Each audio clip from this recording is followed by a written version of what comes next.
Silence silence, चाहे पढ़ाई पे फोकस कीजिए यहाँ पे।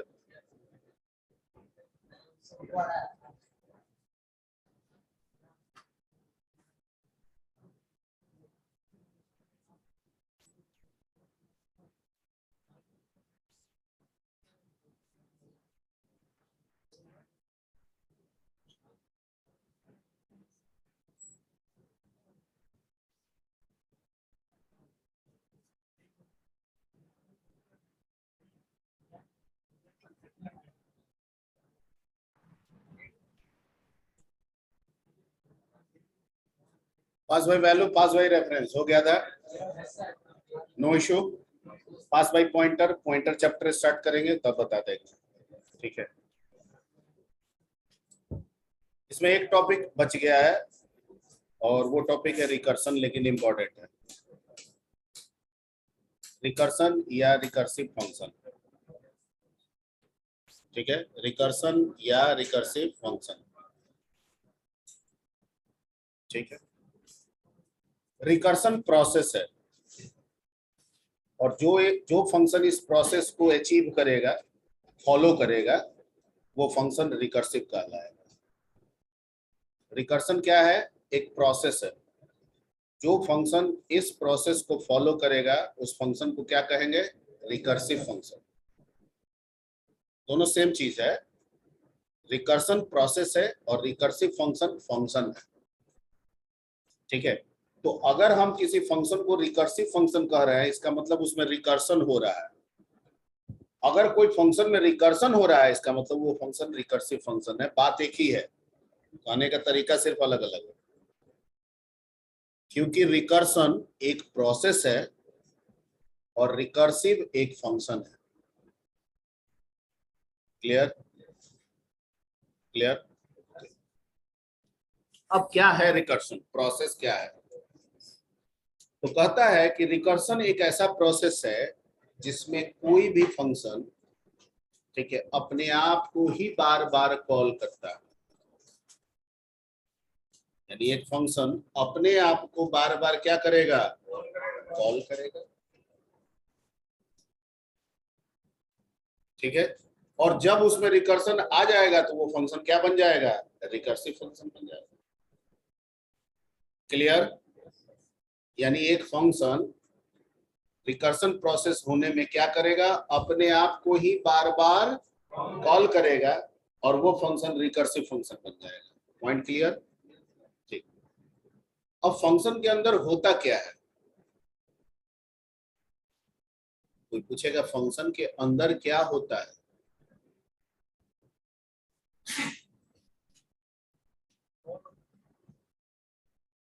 हम पूछ रहे हैं क्या होता है, तो कॉल होता है।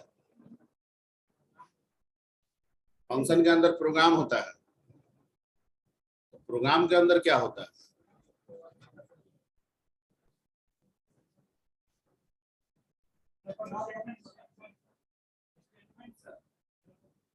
Block of statement. तो अभी तुम क्या है अटपट बोल रहा था? ये सही जवाब है। एक फंक्शन के अंदर ब्लॉक ऑफ स्टेटमेंट्स होता है या सेट ऑफ स्टेटमेंट्स होता है, ठीक है, जो किसी खास काम के लिए होता है। हम फंक्शन किसी खास ही काम के लिए न बनाते हैं। सम के लिए बनाते हैं तो सम करता है, फैक्टोरियल के लिए बनाते हैं तो फैक्टोरियल करेगा, ठीक है। टेबल के लिए बनाएंगे तो टेबल प्रिंट करेगा। बताए थे ना ये सब। अब अगर कोई एक फंक्शन रिकर्सिव हो जाए तो वो अपने अंदर जो स्टेटमेंट्स है उसको क्या करेगा? बार बार कॉल करेगा। फंक्शन बार बार कॉल करेगा तो वो अपने स्टेटमेंट को बार बार क्या करेगा? रिपीट करेगा, ठीक है। Very good. बार बार रिपीट करेगा, बार बार एग्जीक्यूट करेगा। सही जवाब। लेकिन ये काम तो लूप से भी कराते थे। लूप नहीं रिपीट करता था।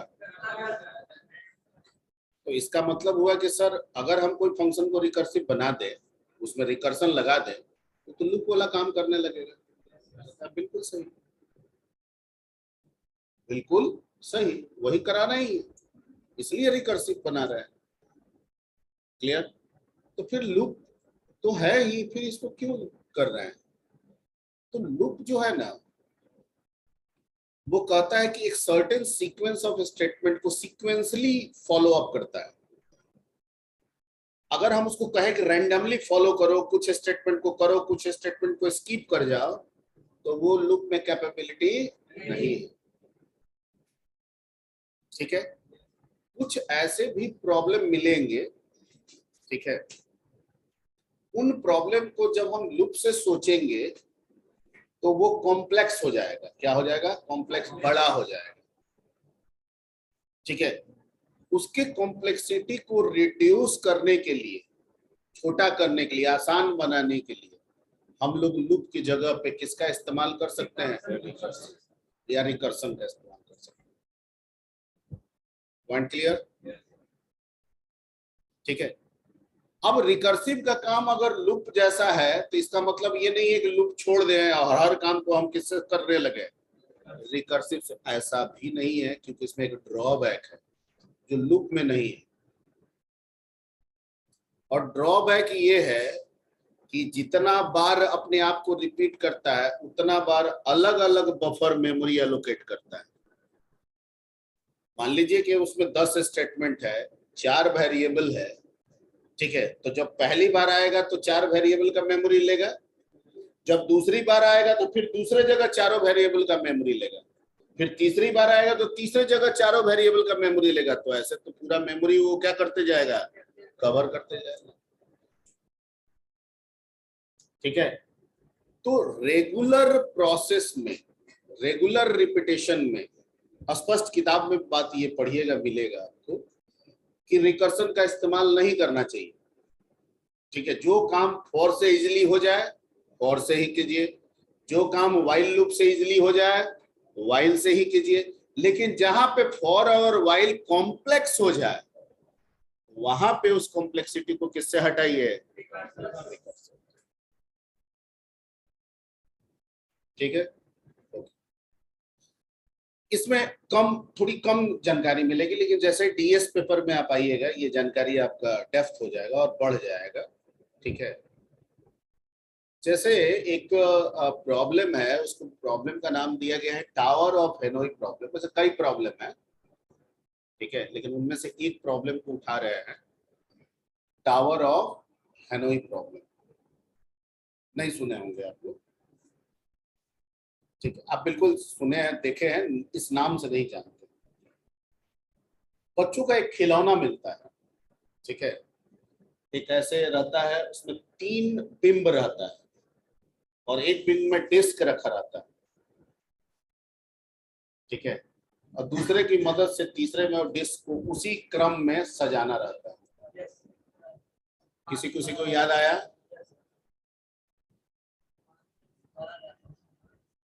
ठीक है, डिस्क में 3 भी हो सकता है, 4 का भी हो सकता है, 5 का भी हो सकता है, जैसा पैसा आप खर्च करें। 6 का भी हो सकता है। कॉम्प्लेक्सिटी जितना नंबर ऑफ डिस्क होगा कॉम्प्लेक्सिटी उतनी बढ़ेगी। तो अगर बिगिनर्स लेवल पे है तो 3 डिस्क का रहता है, ठीक है, इंटरमीडिएट लेवल का है तो 4-5 डिस्क का, एडवांस लेवल पे तो 6-7 डिस्क का है।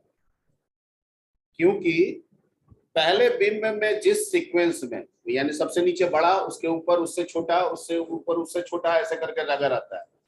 इस सीक्वेंस को बिना बिगाड़े दूसरे की मदद से तीसरे में पहुंचाना होता है। एक्चुअली में ये टावर ऑफ हेनोई प्रॉब्लम से ही इंस्पायर होकर लिया गया। किस प्रॉब्लम से? Tower of Hanoi. Tower of Hanoi problem हमारे इंडिया से आया है, पुष्कर टेम्पल से। पुष्कर टेम्पल नाम सुने हैं? राजस्थान में है, ब्रह्मा जी का एकमात्र टेम्पल है इंडिया। पुष्कर टेम्पल, कहीं गूगल में सर्च कीजिएगा, मिल जाएगा। वहां पे उस टेम्पल में हम नहीं गए हैं, लेकिन फोटो वोटो देखिएगा, मिलेगा। वहां पे भी इसी तरह से 3 बिंब लगा हुआ है, ठीक है, और पत्थर के शायद 16 डिस्क लगे हुए हैं एक बिंब में। 16, बड़ा, उसके ऊपर छोटा, उसके ऊपर छोटा, उसके ऊपर छोटा।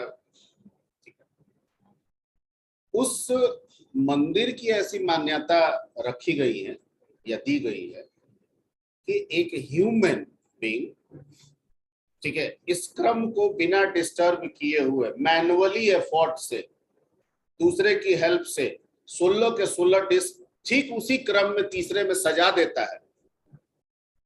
ठीक है, तो ये पृथ्वी का अंतिम समय होगा। क्या होगा? और जब इसको एक ह्यूमन एफर्ट पे मान के चला गया, मान के, एग्जैक्ट नहीं है, मान के चला गया कि इतना समय उसको लगेगा, और जब उसका परमुटेशन कॉम्बिनेशन निकाल के जब निकाला गया कि कितने साल में करेगा, तो वो खरबों साल का आया। कितना साल का आया? खरबों साल। मतलब अभी भी पृथ्वी की लाइफ खरबों साल।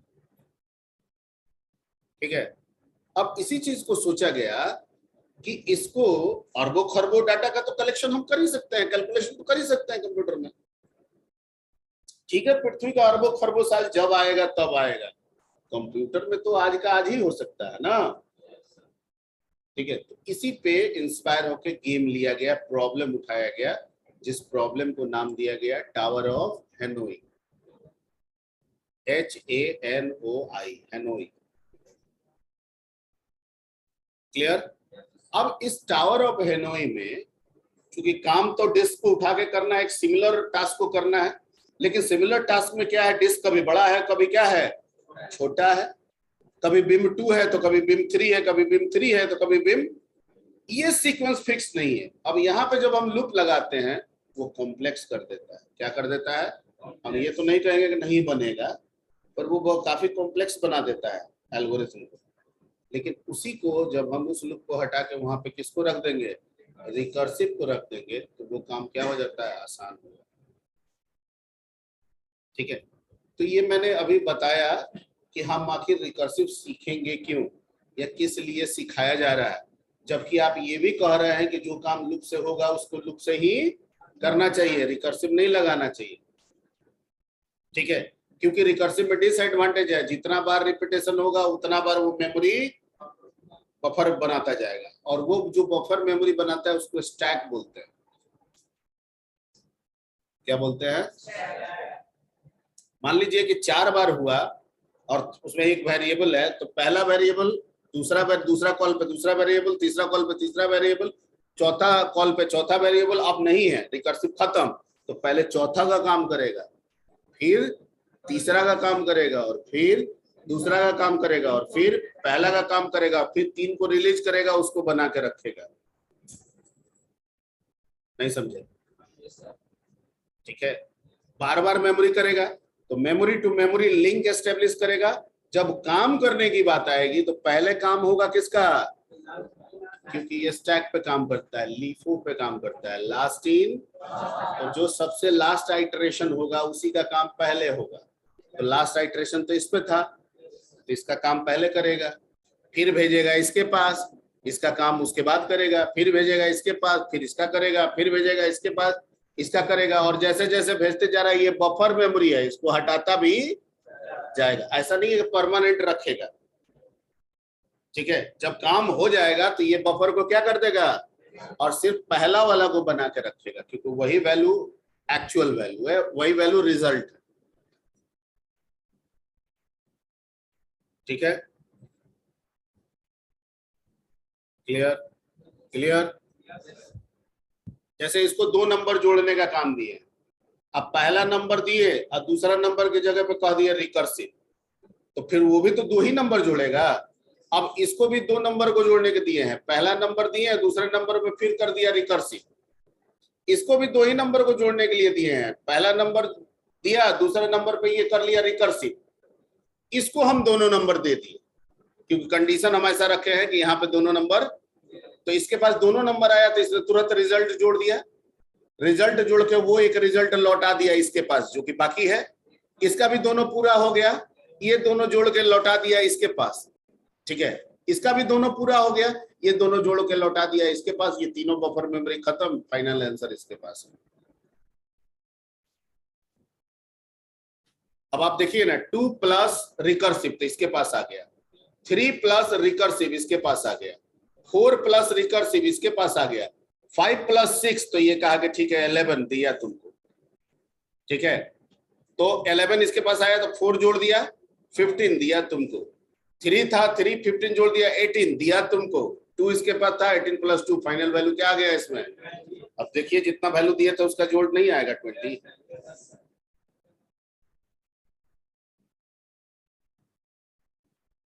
Clear, this is meaning clear. Okay, तो इसको हम लोग आज करते हैं।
ठीक है, recursion is a process followed by a function for repeating its statement again and again. ठीक है, the function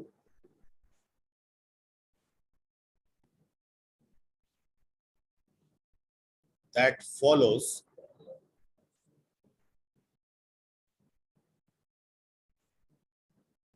किसको,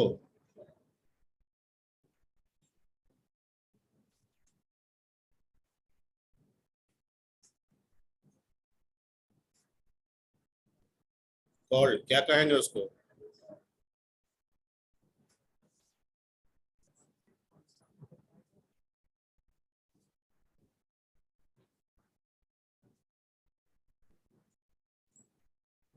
ठीक है।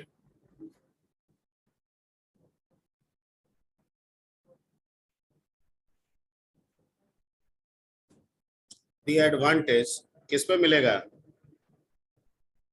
the advantage of recursive function किस पे मिलेगा, recursive, वो तो अंदर की बात है,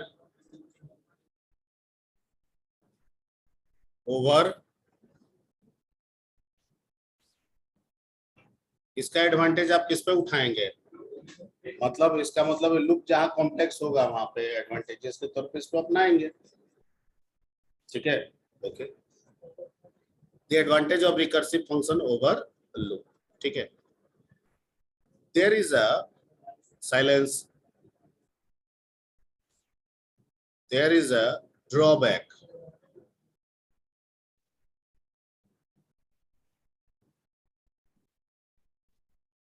ऑफ रिकर्सिव फंक्शन, क्या है, ठीक ठीक बिल्कुल सही, there is a drawback of recursive function is that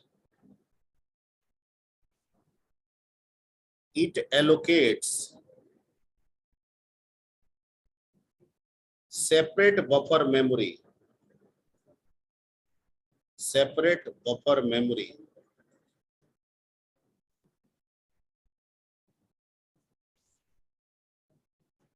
for its each iteration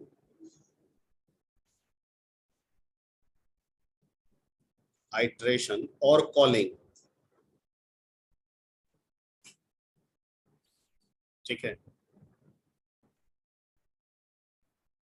and uses buffer memory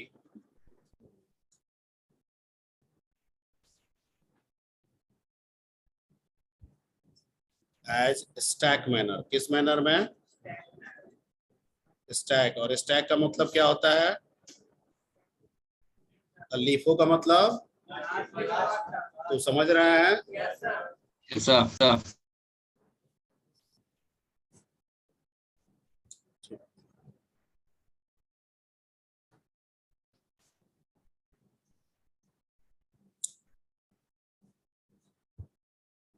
recursive function, बहुत गप हो रहा है जी।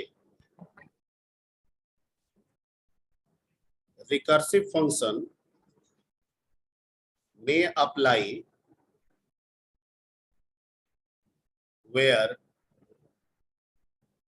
loop become क्या? कॉम्प्लेक्स।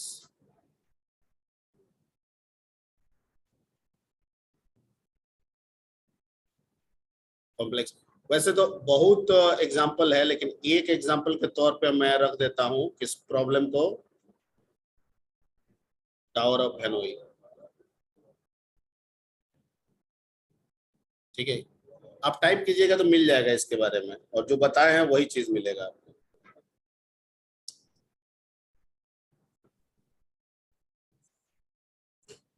ठीक है। अब कोई फंक्शन रिकर्सिव कैसे होगा ये समझते हैं। दैट इज, मान लीजिए कि आप एफ एन नाम का फंक्शन बना रहे हैं, आ जाएगा, और 2 लाइन का स्टेटमेंट लिखते हैं, और फिर यहाँ पे आप एफ एन करते हैं,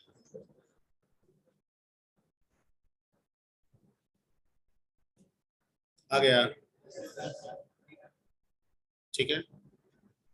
तो इसको हम लोग क्या बोलेंगे? Recursive function. ये किस तरह का फंक्शन है? ये एक रिकर्सिव फंक्शन है। क्यों रिकर्सिव फंक्शन है सर? कि यहां से आके अपने आप को ही क्या कर रहा है? कॉल कर रहा है। अपने आप को ही क्या कर दे रहा है? कॉल कर ले रहा है। इसलिए इस फंक्शन को हम लोग क्या बोलेंगे? Recursive function. तो जितना बार कॉल करेगा उतना बार अपने स्टेटमेंट को क्या करेगा? रिपीट करेगा। ये जो 2-3 लाइन जो भी लिखा हुआ है रिपीट होता रहेगा, रिपीट होता रहेगा, रिपीट होता रहेगा। कब तक रिपीट करेगा? ये फाइनाइट भी हो सकता है, इनफाइनाइट भी हो सकता है, डिपेंड करता है कि आप कितना बार रिपीट करवाना चाहते हैं। आप इसको जैसा रखिएगा, जैसा कंडीशन बनाइएगा, वैसा ये रिपीट करेगा। क्लियर? ठीक है। अब इस पे एक एग्जांपल उठाते हैं, एग्जांपल लिखते भी हैं, रन भी कराएंगे, फिर समझाएंगे भी।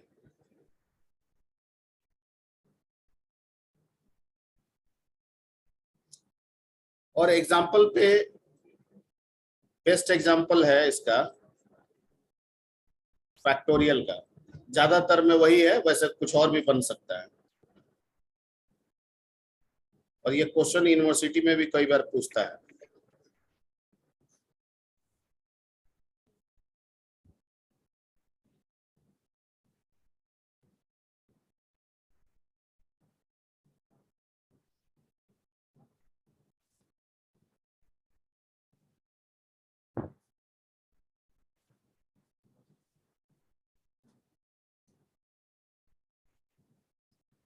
ठीक है।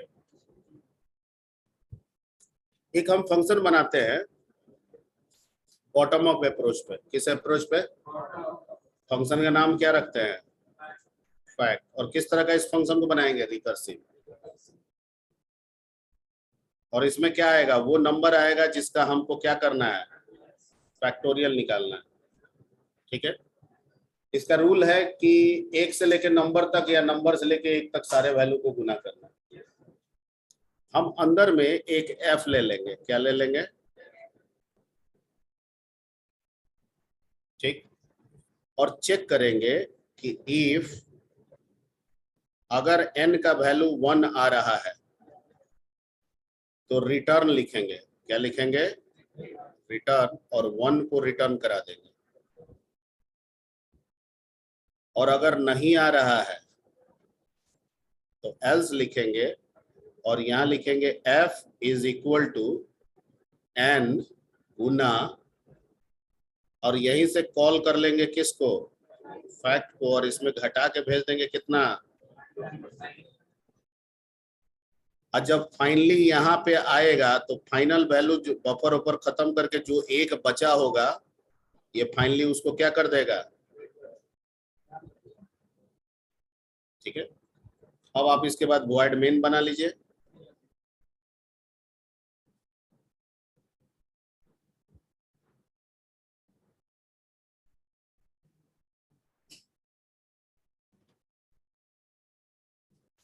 और एक तो इंट आर ले लेते हैं, और R is equal to direct हम कॉल करते हैं बिना इनपुट कराए, और इसमें हम वैल्यू क्या भेज देते हैं और प्रिंट कराएंगे आर को, तो क्या मिलेगा हमको?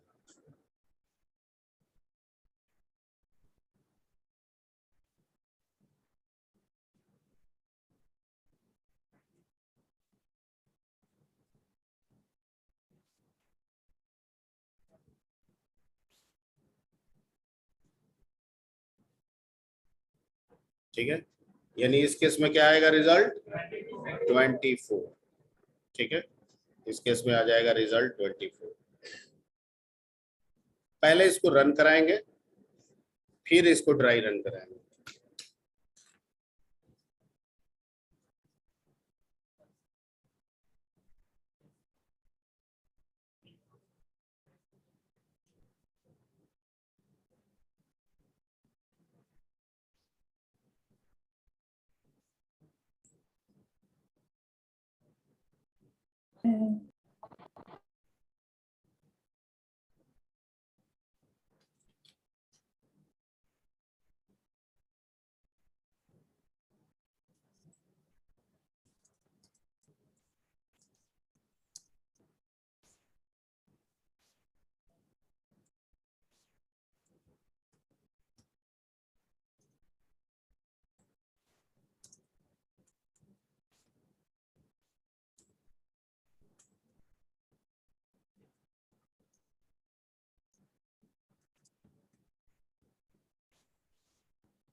ये जो फंक्शन बना रहा है किस तरह का फंक्शन बनेगा?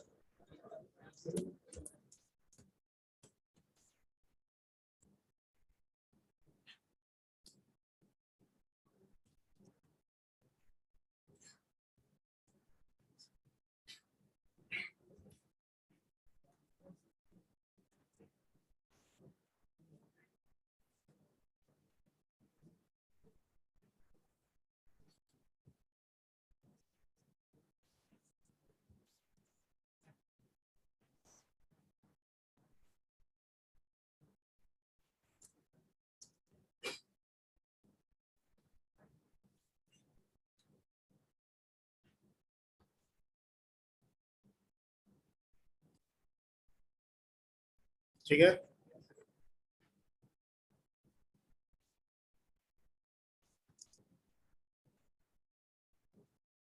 आप इनपुट भी करा के कर सकते हैं, इनपुट करा के कर दें।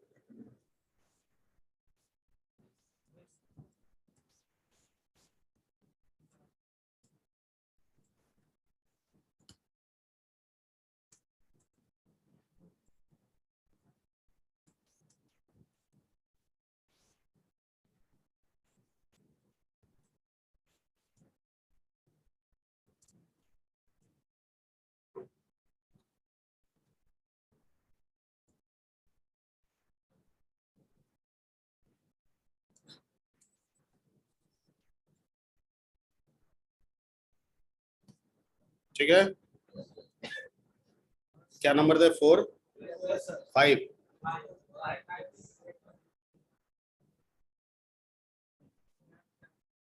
ठीक, तो इसको आप लोग नोट कीजिएगा, पहले आ जाते हैं वहां पे।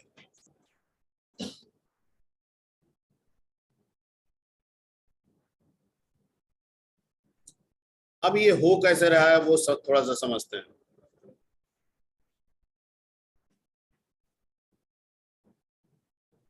यहाँ देखिए, ध्यान दीजिए यहाँ पे।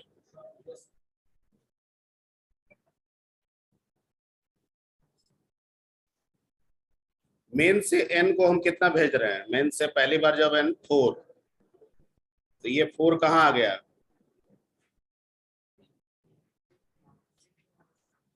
क्योंकि पहली बार कॉल कीजिएगा उसके बाद नो रिकर्सिव होगा, तो 4 लेके आ गया।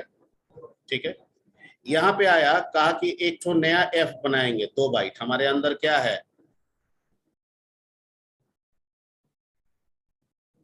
तो 2 बाइट एक एफ बनाया। पहली बार जब आया, पहली बार जब आया तो इंट एफ है ना अंदर में, 2 बाइट बनाया। फिर चेक किया कि क्या एन में जो वैल्यू आया है वो 1 है? नो। किसमें चला गया?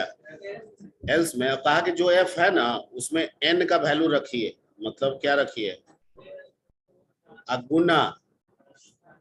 और जैसे ही यहाँ पे गया, कहा कि मैं तो अगली बार के लिए अपने आप को कॉल कर ले रहा हूं।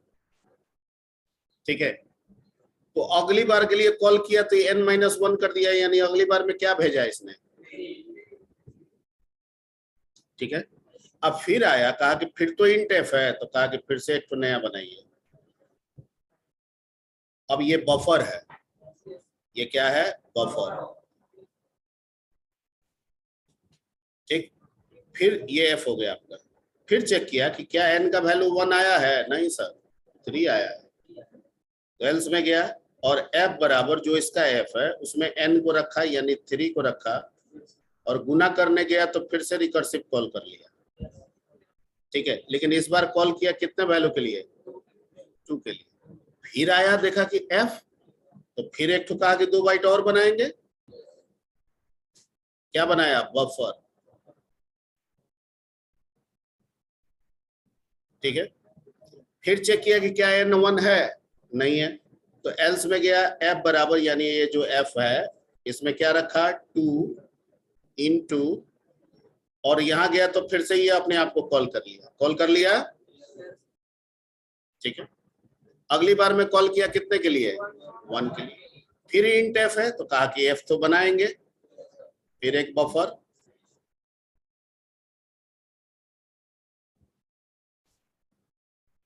अब कहा कि क्या एन का वैल्यू 1 है? तो कहा हाँ है। तो कहा कि मेरा ऑपरेशन पूरा हुआ, मैं यहां से क्या रिटर्न कर रहा हूं? 1। ठीक है, तो कहा कि रिटर्न 1 करूंगा तो मेरा काम खत्म, क्योंकि लिफो है लास्ट इन। तो ये कहा कि मेरा काम खत्म, मैंने भेज दिया इसको कितना? 1। तो ये कहा कि 2 गुना 1, मेरा भी काम खत्म, मैंने भेज दिया 2 इसको। इसने कहा कि 3 गुना 2 6, मेरा भी काम खत्म, मैंने भेज दिया 6 इसको। और ये फाइनल वैल्यू है, रह गया 6 इंटू 4 कितना? 24। And this is your final value. जब लास्ट में रिटर्न आपका एफ हो रहा है तो किस एफ को रिटर्न कर रहा है? तो पहला वाला।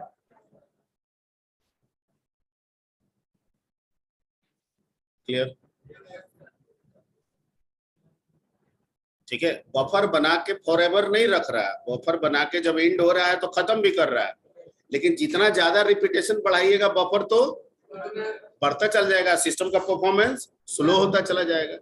और लूप कहता है कि नहीं, मेरे अंदर अगर कोई एक वेरिएबल है ना तो एक ही मेमोरी रहेगा, चाहे आप मेरे को 1000 बार रिपीट करें या 1,00,000 बार रिपीट करें, हम उसी एक मेमोरी को यूज करेंगे, हम अलग अलग मेमोरी नहीं बनाएंगे। ये लूप में खासियत है। इसीलिए जो काम लूप से होता है उसे लूप से ही करना चाहिए, क्योंकि वो मेमोरी एफिशिएंट है। क्लियर? ओके, तो अब आप ये तो आपको मिल जाएगा। अब आप झट से एक प्रोग्राम जो इसका है वो नोट कर लीजिए।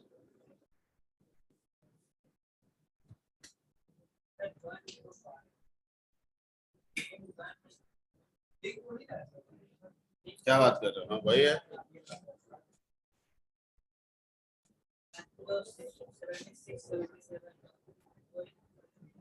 लिंक तो वही है, देखो यही तो है लिंक। नहीं जी, 14 है लास्ट में, मीटिंग आईडी 014 है। अरे ये वाला मेरा रेकरिंग मीटिंग है, तो आपको मीटिंग भेजा गया होगा ना, रेकरिंग मीटिंग। ये उसमें लिखा होगा टीटीएस।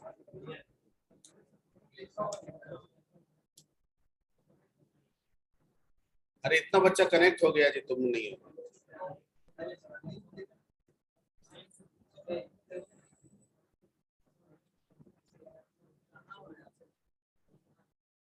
देखिए ना, इसमें टीटीएस लिखा हुआ है स्पष्ट।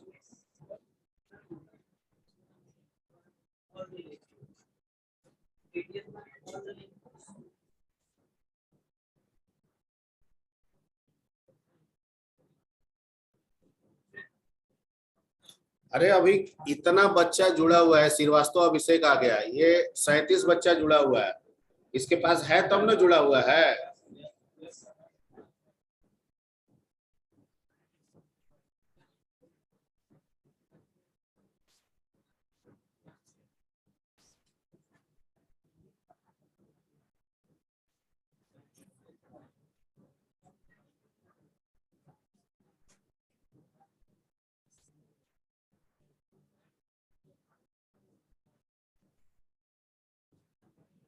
दाढ़ी उड़ी बढ़ा रहे हो, दाढ़ी उड़ी बढ़ा रहे हो।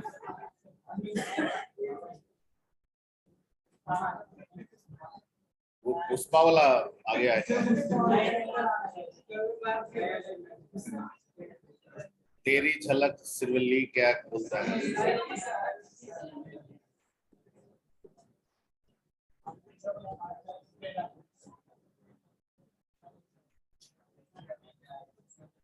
झुकेगा नहीं पे कितना फनी वीडियो बना दिया।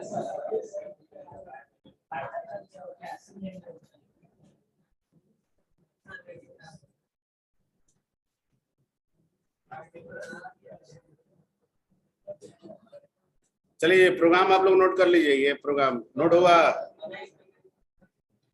कनेक्ट हो गया। इस प्रोग्राम को नोट कीजिए, बना लीजिएगा। और ये आता है, ये क्वेश्चन आता है, कई बार आया है यूनिवर्सिटी में, पीपीयू में।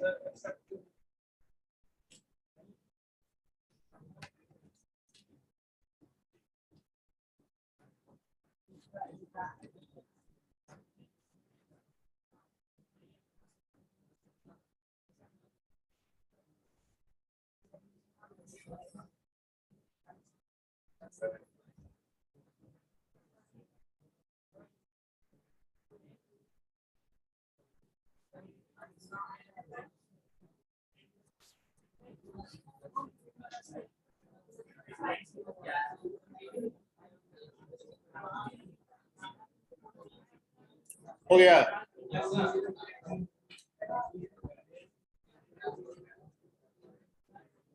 तो मेनली यही है। अब इसमें रही बात की कुछ कुछ और प्रॉब्लम अगर कहिएगा तो देख लेंगे कि सर रिकर्सिव में क्यों बताया, कुछ और प्रॉब्लम बताइए, तो we will discuss is in the next class. ठीक है, ओवरऑल यही है और कुछ इसमें विशेष नहीं है।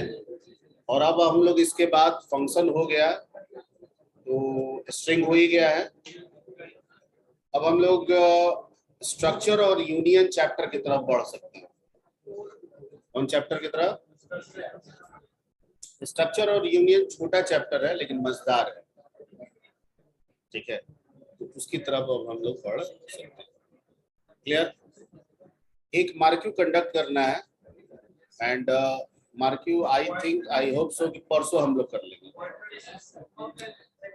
आप जैसे बोलिएगा, स्ट्रक्चर यूनियन के बाद पॉइंटर बताएंगे या पॉइंटर के बाद स्ट्रक्चर यूनियन कर लेंगे। मेरे को लगता है कि सारा कंसेप्ट क्लियर करके पॉइंटर पढ़ने में भलाई है, क्योंकि पॉइंटर को स्ट्रक्चर में पॉइंटर का रिप्रेजेंटेशन कैसे होगा ये बताएंगे तो स्ट्रक्चर पहले आना चाहिए हमको। तो मेरे को लगता है सारे कंसेप्ट करके तब पॉइंटर करना चाहिए, उसके बाद फिर फाइल हैंडलिंग है।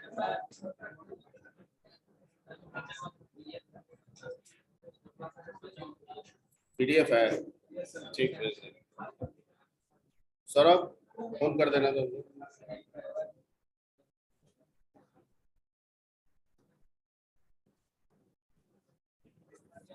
चलिए, ओके, थैंक यू। ले लें।